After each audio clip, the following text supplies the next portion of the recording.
धर्मेंद्र प्रधान ने रिजाइन कर दिया है। హలో ఫ్రెండ్స్, దాదాపు 36 రోజుల పాటు ఢిల్లీలో వేలాది మంది విద్యార్థులు రోడ్డుపైకి వచ్చి ఒకే మాట చెప్పారు: మా భవిష్యత్తుతో ఆటలు ఆడొద్దు అని. నీట్ పేపర్ లీక్, పరీక్షల్లో అక్రమాలు ఇవన్నీ కూడా దేశవ్యాప్తంగా విద్యార్థుల్లో ఆగ్రహాన్ని పెంచాయి. ఆ నిరసనలకు నాయకత్వం వహించింది సిజేపీ. సో ఒక మీమ్గా ప్రారంభమైన ఈ ఉద్యమం చాలా సీరియస్గా దేశవ్యాప్తంగా ఒక మూమెంట్ని తీసుకుని వచ్చింది.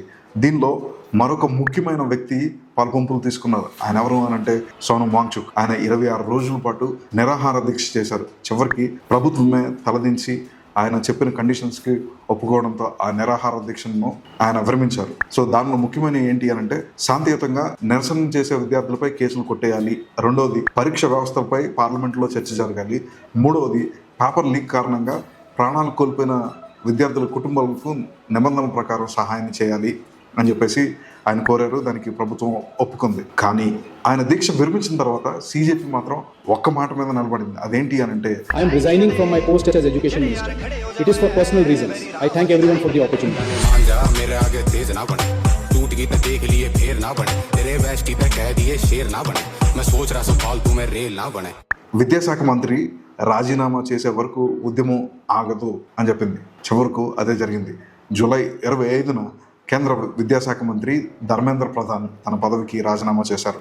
దాంతో ప్రభుత్వం సిజేపీ కలిసి ముందుకు వచ్చి మిగిలిన ప్రధాన డిమాండ్లు కూడా అంగీకరించమని ప్రకటించాయి. అలా 36 రోజుల ఉద్యమానికి ముగింపు పలికారు. జంతర్ మంతర్ ఖాళీ అయింది. ఢిల్లీ మళ్ళీ సాధారణ పరిస్థితికి వచ్చింది. అయితే అన్నీ అయిపోయాయా? లేదు. ఇప్పుడు అసలు పరీక్ష మొదలైంది. ప్రభుత్వం చెప్పిన హామీలు నిజంగా అమలవుతాయా? విద్యార్థులపై పెట్టిన కేసులు పూర్తిగా తొలగిస్తారా?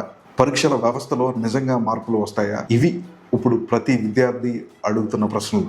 ఇంకో విషయం కూడా బయటకు వచ్చింది. అదేంటి అంటే, జూలై 20న జరిగిన ఘర్షణలో పోలీసులు ఇంకా విచారణ కొనసాగిస్తున్నారని, నిరసనలో కొంతమంది నేర చరిత్ర ఉన్న వ్యక్తులు పాల్గొన్నారని పోలీసులు చెప్తున్నారు.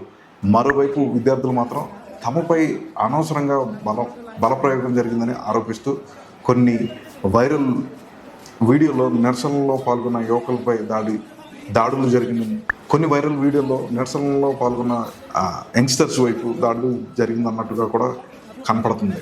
ఈ అంశాలపై విచారణ ఇంకా కొనసాగుతుంది. అంటే ఈ కథ ఇంకా పూర్తిగా ముగియలేదు. కానీ ఒక విషయం మాత్రం స్పష్టంగా చెప్పొచ్చు: వేలాది మంది విద్యార్థులు కలిసి చేసిన శాంతియుత పోరాటం దేశ రాజకీయాల్లో పెద్ద చర్చకు కారణమైంది. దేశ చరిత్రలోనే లిఖింపదగ్గ ఘట్టంగా మారింది.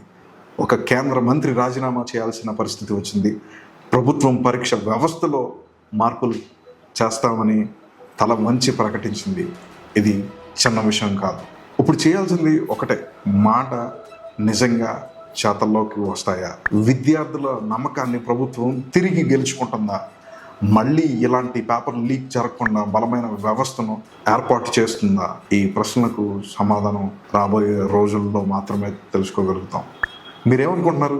ఈ ఉద్యమం నిజంగా విద్యార్థుల విజయం అనుకుంటున్నారా? లేదా ఇంకా పూర్తిగా న్యాయం జరగాల్సి ఉందా? మీ అభిప్రాయాన్ని కామెంట్లో తప్పకుండా తెలియజేయండి. వీడియో నచ్చినట్లయితే లైక్ చేయండి, షేర్ చేయండి, సబ్స్క్రైబ్ చేసుకోండి. Signing off, KLBY Destiny Communications.